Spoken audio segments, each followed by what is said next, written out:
Tá no ar mais um episódio do Virada Paulista Podcast. Dessa vez, eu e o Thiago aqui, uma dupla que não aparece faz muito tempo. Aliás, você apareceu no penúltimo, né? Você e o Gama, né? É Faz isso tanto aí, mano. que No você penúltimo aparece também. no... Não vem me excluir, não, que eu tô presente trabalhando aqui, meu irmão.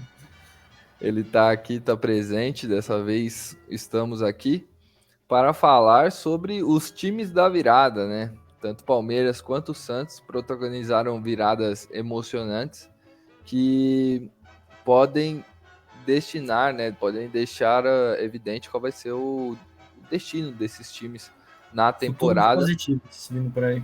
Exatamente. Mas antes da gente começar, vocês já viram aí o Thiago e eu estamos aqui para falar desse tema. Mas vamos falar das nossas redes sociais, né? Siga a gente no Instagram, no TikTok, no Twitter, @viradapodcast. Tá ouvindo no Spotify? Segue a gente aí, avalia o nosso podcast também. E tá ouvindo no YouTube? Deixa o like, deixa os comentários. E o que você tá achando aí do nosso projeto? O que você acha que pode melhorar? Nos ajude a construir um virada melhor para todo mundo. Bom, é isso, né, Thiago? Vamos começar falando aqui sobre o time que, para mim, será o campeão brasileiro de 2023. Eu não sei se para você tá na mesma toada. Bom, bem na linha Premier League mesmo, né? Estilo Manchester City e Arsenal. O Palmeiras aí vem numa caçada fulminante atrás do Botafogo. Óbvio que não dá para cravar ainda que o Palmeiras vai ser campeão, apesar de, né, depois de um resultado tão importante quanto esse, acho que a moral tá muito mais para essa do que para, enfim, para não conseguir, né? Acho que tá muito mais para conseguir do que para não. Então, óbvio que a gente tem que esperar e tal, mas esse resultado aí diz muita coisa. E eu boto a minha fezinha ali que o Palmeiras vai buscar sim esse título brasileiro, apesar de não cravar nada ainda. Eu aposto que tem uma boa chance agora do Palmeiras conseguir ultrapassar o Botafogo. São só 3 pontos, não é nada impossível, né, Campito? Eu acho que, por mais que a gente tenha o aspecto dos pontos, né, tem um aspecto psicológico da equipe do Palmeiras e do Botafogo. O Botafogo, acho que para mim ele perdeu o campeonato ontem. Você não pode estar vencendo de 3-0 e sair no primeiro tempo vencendo de 3-0 e perder o segundo de 4, né? Tomar a virada, perdendo um pênalti ainda, quando estava 3-1 para o Botafogo. Então, acho que o aspecto psicológico do Botafogo foi para o saco nessa partida. Já vinha um pouco degringolando, né? Muita gente acreditando, os times que estão embaixo acreditando que poderia vencer o título, já que o Botafogo vinha tropeçando e não jogando tão bem assim. E aí vem, primeiramente, vem um 3-0, a gente fala, meu Deus, o que tá acontecendo com o Palmeiras? Porque não é comum o Palmeiras tomar um 3-0 tão fácil assim. Primeiro tempo do Não, o Palmeiras, primeiro tempo do Palmeiras ali foi para se esquecer completamente, né? completamente. Foi, né, foi bizarro, uma coisa que é irreconhecível. Mas aí entra o grande técnico, né? A personalidade dos jogadores também. E uma coisa que eu acredito que tem bastante. O Palmeiras é um time que sabe vencer, um time que sabe ser campeão e o Botafogo não sabe. O Botafogo não tem essa experiência. Então, o Palmeiras agiu como uma equipe que sabe vencer. Agiu como uma equipe que é vitoriosa. Não ficou desesperada, não se abalou com os 3-0. Poderia ter virado até mais pro Botafogo. Só que no segundo tempo o Botafogo parou de jogar e o Palmeiras começou a jogar, né? Um show do Hendrick, né? Que para quem criticava muito aí, falava que ele era bust, né? Como dizem nos esportes americanos, dos jogadores que são grandes promessas e não se tornam realidade. Eu sempre bati na tecla que o Hendrick é um ótimo jogador e que esse primeiro ano dele não, muita gente fala que estava decepcionante, mas eu acredito que faz parte do período de adaptação. Por mais que ele seja um fenômeno, por mais que ele seja um jogador muito bom, já tá vendido pro Real Madrid, né? Venda mais cara da história do futebol brasileiro. Eu não sei se o Vitor Roque passou, mas pelo menos ele foi. E, pô, é o primeiro ano dele de profissional, eu sabia que ia ter o período de adaptação, uma equipe muito forte, que ele tem uma concorrência muito grande na posição. E ele mostrou ontem porque que o Real Madrid pagou 70 milhões de euros nele, né, Thiago? Que golaço, os dois. Eu acho que, bom, o Endrick já fez outros bons jogos pelo Palmeiras, mas eu acho que esse foi o grande jogo assim que mostrou, rapaziada, só antes de continuar isso aqui, talvez vocês vejam uma figura misteriosa aparecendo aqui na minha câmera de vez em quando. É porque meu irmão da visão tá aqui do lado jogando e eu não expulsei ele do quarto. Então, se vocês verem uma figura misteriosa aqui passando nos cantos da tela, é porque ele não consegue ficar sentado enquanto ele tá jogando. Mas Ou é isso aí. gritando, teoricamente, quando ele tá perto. Exatamente. Tudo sob controle. Mas voltando ao que eu estava dizendo, eu acho que esse foi a grande atuação do Endrick pelo Palmeiras mesmo, aquela atuação que você fala, pô, esse moleque agora acho que ele provou que ele realmente tem muito talento mesmo para poder jogar no Real Madrid e ser um grande ídolo aí, talvez, da seleção brasileira. Como eu disse, o Endrick já tinha feito outros bons jogos, já tinha feito gols importantes, mas eu acho que a atuação de ontem, acho que muito pela entrevista dele pós também, que ele falou, né, eu acho que ele falou bastante como um torcedor dentro de campo mesmo, que ele viu ali a torcida talvez comemorando que tinha sido campeão, que o Botafogo ia ser campeão, não sei o quê, e ele sentiu aquela Mas revolta. o Thiago tem uma história Sim, sobre isso. nem era sobre o Nem próprio era time, sobre. né? Era sobre os jogadores que estão no Pan-Americano, os atletas que estão no Pan-Americano, né? E, Uhum. enfim, mas ele, de qualquer forma, aquilo mexeu com ele e ele voltou obstinado a fazer o Palmeiras vencer o jogo e ele foi o grande líder dessa reviravolta, né? Eu acho que o Abel tem sim seu mérito, mas eu nem colocaria tanto uma questão tática assim nesse jogo, porque como a gente disse, o primeiro tempo do Palmeiras foi pavoroso. Eu acho que a grande mérito do Abel, e principalmente do Endrick, é nessa motivação, nessa vontade de vencer, nessa fome pela vitória. Eu acredito que tudo isso faz o Palmeiras ser o que eles são hoje, sabe? Um time que sempre tá brigando, um time que faz de tudo para ir para uma final de Libertadores, quer buscar títulos e mais títulos. Então, eu acho que o jogo de ontem foi o grande símbolo disso tudo, sabe? Pode ser que o Palmeiras não seja campeão, enfim, mas querendo ou não, essa vitória contra o Botafogo ela é significante, é marcante e vai ficar pro resto da história, sabe?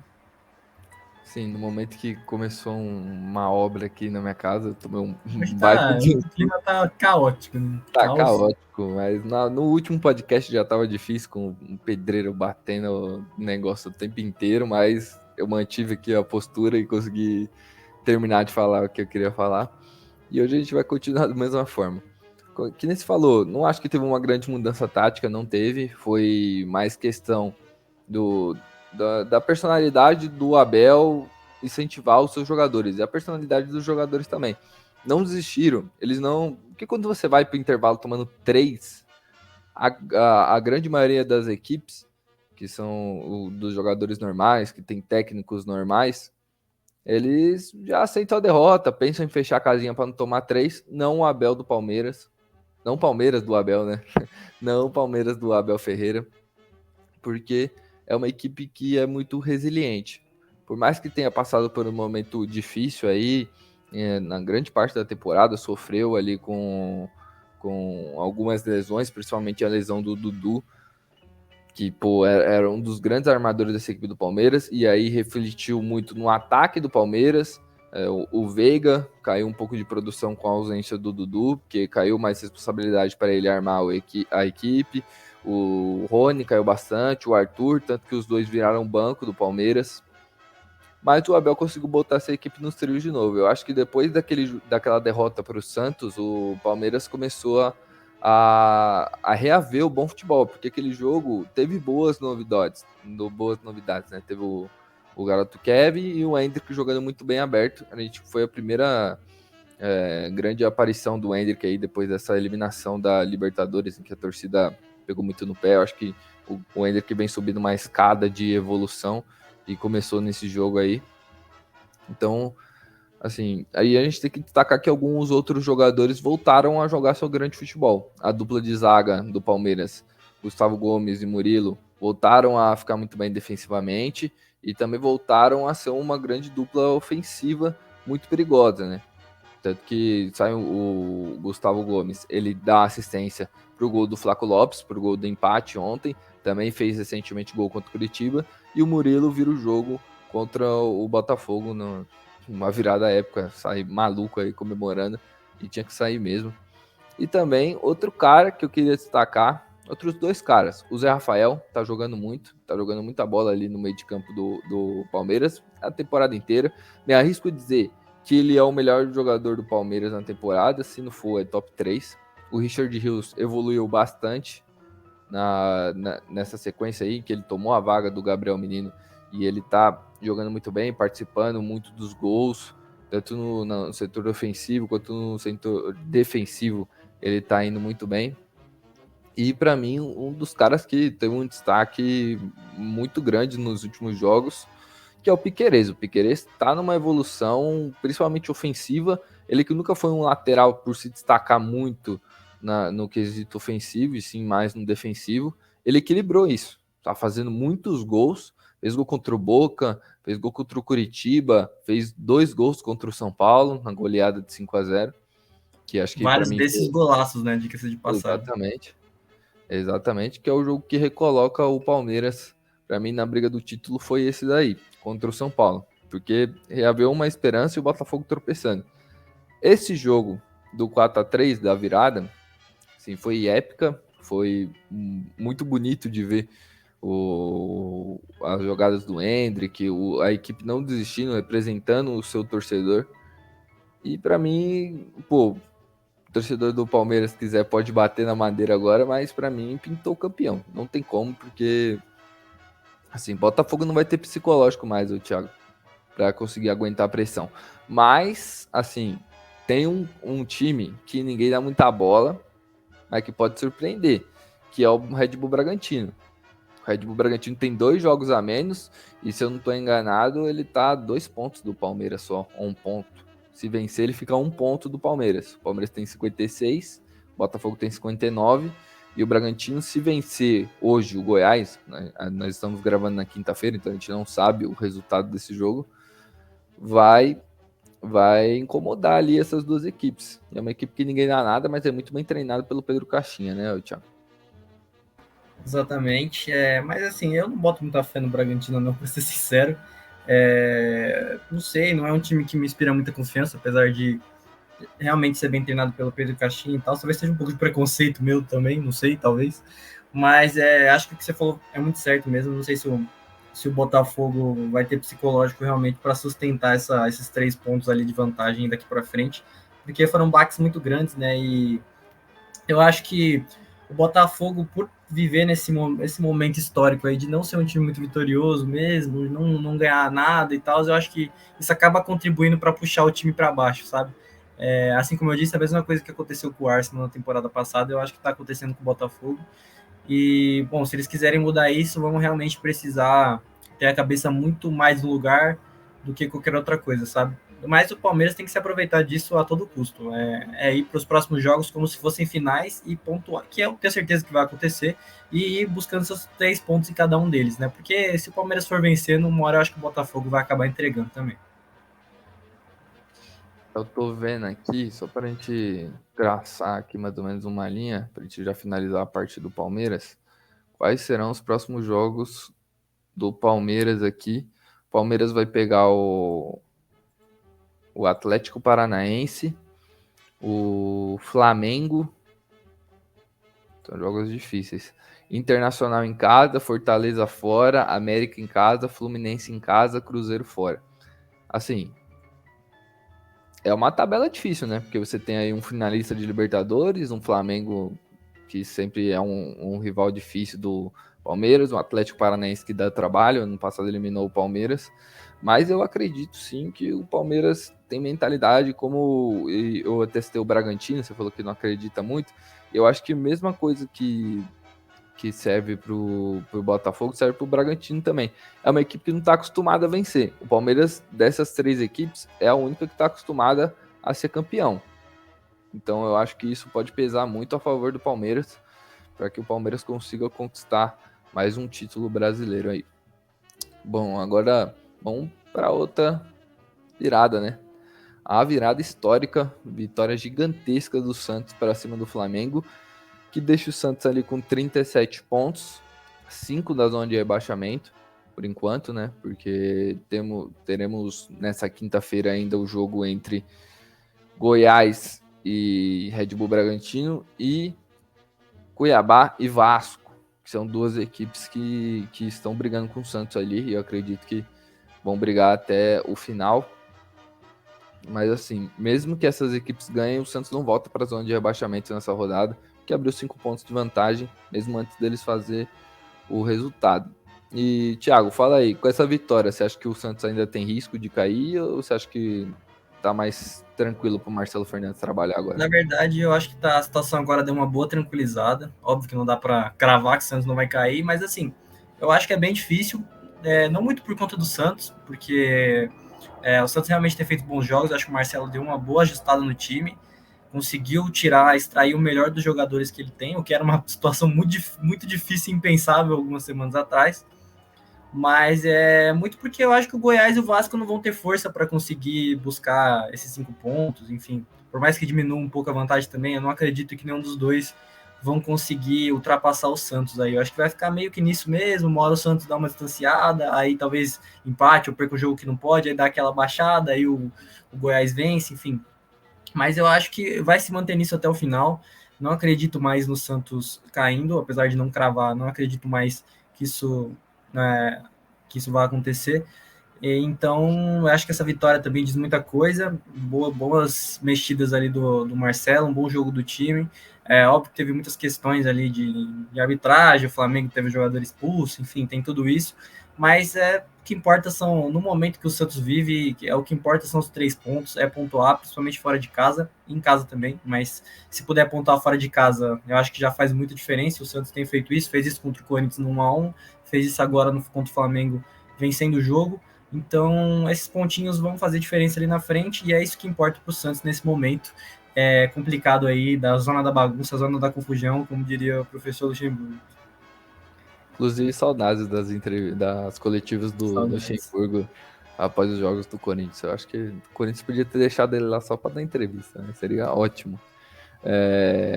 Mas falando agora um pouco sobre o jogo, o Santos, para mim, fez uma ótima partida. Ótima partida. Claro que nem se falou, tem o critério da arbitragem. Para mim, tinha que ser expulso mesmo. Acho que ele fez ali o movimento de cotovelada, né? Como diria o Rômulo Mendonça, o Mike Tyson da Gávea, né? Dessa vez ele foi John Jones da Gávea, né? Porque o John Jones famoso por dar as cotoveladas no UFC. E, pô, ele atingiu ali, tem ali a alavanca e atingiu o rosto do Furt. Pra mim tinha que ser expulso mesmo. Mas, assim, o Flamengo, ele tinha qualidade para jogar mais bola do que ele jogou. Claro, o Santos não foi em nenhum momento amassado pelo Flamengo, mesmo quando tinha 11 contra 11. A gente sabe que o Santos tem uma dificuldade muito grande de jogar com a mais, porque é uma equipe que não tem criação. Mas conseguiu equilibrar mesmo no 11 contra 11. O empate do Santos o Gerson ainda não tinha sido expulso. O gol do Nonato, que jogou muito bem, fez a melhor partida dele com a camisa do Santos. E pode sim pintar como um provável titular aí para os próximos jogos, porque daqui o Lucas Lima ele faz muita força para querer ser titular desse time, né? Ele não consegue corresponder e o Nonato entrou no lugar e correspondeu. Pode ser que o Nonato ganhe essa vaga aí de titular, porque tem um buraco ali no meio de campo do Santos. E, pô, Thiago, a gente tem que destacar alguns jogadores, principalmente nessa partida e nessa era Marcelo Fernandes, né? O primeiro que eu queria destacar é o Joaquim, ou como a torcida do Santos tá chamando ele agora, Joaquim, né? Que ele tá jogando demais. E tirando aquele jogo fatídico do 7-1. Assim, só um ponto aqui. Eu tomaria cuidado com apelidos, que isso não costuma dar muito certo no final, né? Todo jogador que ganha um apelido, King Naldo, Camágico, sempre dá uma desgraça no final. Né? Camacho é sempre uma merda no final, né? Mas realmente o Joaquim tem correspondido muito aí nas escalações do Marcelo Fernandes. O Joaquim, ele tem sido, acho que talvez o principal, o jogador mais regular da era Marcelo Fernandes no Santos. E sempre tem que deixar bem claro que parênteses do jogo do 7-1, né? Excluindo esse jogo, que parece que o Santos conseguiu fazer isso, e aí a gente tem que bater palma pro Marcelo Fernandes, porque assim, é um jogo que derruba, né, Thiago? É um jogo que para rebaixar a equipe. acaba totalmente com a moral, e o Marcelo conseguiu recuperar esses jogadores. Então, é muito importante o que o Marcelo vem fazendo com o Santos, e não é só na parte emocional, não é só que ele pega só nesse quesito dos jogadores. Não, ele mostrou um trabalho, uma ideia tática, um trabalho, um estudo que nenhum treinador do Santos na temporada mostrou. Pô. Contra o Flamengo foi uma das melhores partidas do Marcelo Fernandes. Ele conseguiu, a todo o movimento do Tite, ele conseguiu reagir e reagir bem. Ele entra com o Furt, num determinado momento ele vê que o Furt não tá no jogo, né? O Santos não acionava muito o Furt, porque o Santos, diferente do jogo com o Corinthians, que foi um jogo atípico, que o Santos ficava jogando bola lá pra frente e a bola voltar, parecia que tava chutando bola na parede. O Santos não fez isso nesse jogo. Então o Furt não foi muito necessário. E ele enxergou isso e colocou o Lucas Lima. Ele viu que o Flamengo mudou, alterou ali, começou a ficar mais forte no meio de campo e ele equilibrou isso. E o Santos voltou a ter o domínio das ações no jogo. Claro, a partida fenomenal do Soteldo, um Soteldo impressionante. Quando ele tá afim, esquece. É um jogador muito diferente. Mas mostra, né, o erro do senhor Paulo Turra em ter afastado ele, né? Apesar das vários problemas de indisciplina, ele é um jogador muito diferente, né, Thiago? O Soteldo é o cara diferente do Santos, é o cara que realmente precisa se apostar as fichas nele e ele tem correspondido, que eu acho que é o mais importante. Ele disse ali quando o Marcelo chegou que ele iria correr pelo Marcelo, e eu acho que ele tem feito isso. É um cara que, ele cava falta, ele chama o jogo, ele não é só importante por dar assistência, por fazer gol, enfim. Eu acho que ele é muito importante pelo resto do jogo mesmo. É um cara que dá dinamismo pro time do Santos, é um cara que pega a bola e leva o time para frente, como eu disse, cava faltas importantes, cava amarelo no adversário ou vermelho, então até pênalti aí também. Então eu acho que é um jogador que não pode ser descartado em hipótese alguma. Eu acho que os casos de disciplina dele foram sérios mesmo e ele precisa ser corrigido em alguns pontos ainda, porque ele é um cara meio com a cabeça na lua, né? Ele acaba fazendo umas merdas de vez em quando que prejudicam muito o Santos. Mas quando ele tá focado, ele tá concentrado em jogar, é um cara que faz muita diferença. E então eu acho que ele precisa estar assim por mais tempo, mas como diria o Casares, né? Se ele fosse regular, ele não tava jogando no Santos, ele tava jogando no Real Madrid. Né? Então é isso daí. Lendária entrevista de Casares, segundo o Thiago, dos maiores camisa 10 da história do Corinthians. Lendário. Histórico, acima do peso e era só tapa. Exatamente. Mas assim, que vitória do Santos. Um golaço do Joaquim, né, velho? Impressionante. Golaço, né? Acho que a gente precisa destacar isso também. Que um belo gol também do Nonato. Belo gol. Sim. Os dois gols foram bonitos. Ontem foi a noite dos gols bonitos, né? Pelo menos para alguns lados. Corinthians fez um golaço também. Corinthians não é tema do episódio, né? Mas, né? Se não fosse o nosso querido Bento, segundo como é que é o nome dele? Fernando Diniz. Ele que convocou o Bento, né? Se não tô enganado. A um goleiro de seleção, né? A gente viu o que ele fez na Neoquímica Arena. Lendário. Desempenho lendário. Ajudou muito o Corinthians, que pra mim já não tá mais na briga pra não cair. Agora o Corinthians pensa em Sul-Americano, porque acho que Libertadores não dá. Não dá. Libertadores não dá. Então, acho que é isso. Acho que a torcida do Santos fica mais aliviada. Era um jogo que todo mundo contava com uma derrota certa. Lá no meu trabalho, os caras estavam fazendo simulação, Thiago. E aí, sabe, aquele simulador lá do GE e tal. Sim. E aí eles estavam colocando 8x1, 9x1. Eu falei, espera aí. Duvida do Peixão pra vocês verem. E aí o Peixão foi... Flamengo também, que... Pelo amor de Deus, né? Que ano desastroso pro Flamengo. 2020. Exatamente. Desde que continue assim ano que vem de novo. Eu espero que continue, porque é menos uma dor de cabeça. Exatamente. Mas é o Tite, né? Então o Tite é complicado. Mas o corintiano ele deu uma zicada no Flamengo, né? Esse ano, né? Tite, Vitor Pereira. A zica pegou forte daquele lado. Pegou forte. Então é isso. O Santos conseguiu fazer um grande resultado. Parece que os Antes, que tem sempre um amigo nosso aqui, o Thiago. Toda vez que é jogo do Santos, ele manda mensagem pra mim quando o Santos abre o placar ou acontece alguma coisa no jogo pró-Santos, ele já... Operação Salva Santos. É um cara conhecido. É um cara conhecido, não é um cara aleatório, Santos. não. O nome disso é Pelé fazendo a sua mágica, aparecendo até na cara do Jean Lucas aí durante a comemoração. Essa daí da cara do Jean Lucas, eu realmente não consegui ver o Pelé aí. Mas é o torcedor brasileiro. Esse é o suco de torcedor brasileiro. Esse tipo de é coisa. a mística, né? A mística. É melhor apostar na mística do que nada. É a história do futebol. Bom, é isso. Vamos encerrando aqui. O podcast hoje acho que foi um pouquinho mais curto. Falamos de dois jogos específicos, né? Falamos do Palmeiras, falamos do Santos. E próximo podcast a gente vai falar alguma coisa do São Paulo. É que o São Paulo ele tá meio no marasmo, né, Thiago? Tipo, tá naquela ressaca, né? A famosa ressaca. Exatamente. Foi campeão na Copa do Brasil com méritos e agora só tá cumprindo tabela no Campeonato na Brasileiro. vida levar, né? Onde acabar, mas não vai ser rebaixado, né? Isso não vai acontecer. Já tá classificado para Libertadores, né? Campeão. Então, quem vier aí desse ano aí, tá de boa. O único drama do São Paulo foi o 5x0 pro Palmeiras, né? Aí realmente é meio chato, né? Chato e também que não ganha jogos fora de casa, né? São Paulo acho que se não for a única equipe, é uma das únicas que não ganhou nenhum jogo fora de casa.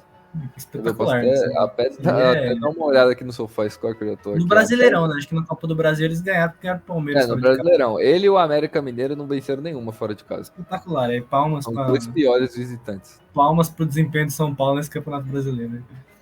Exatamente. Mas o que interessa, eles resolveram que a Copa do Brasil jogaram muita bola e foram campeões.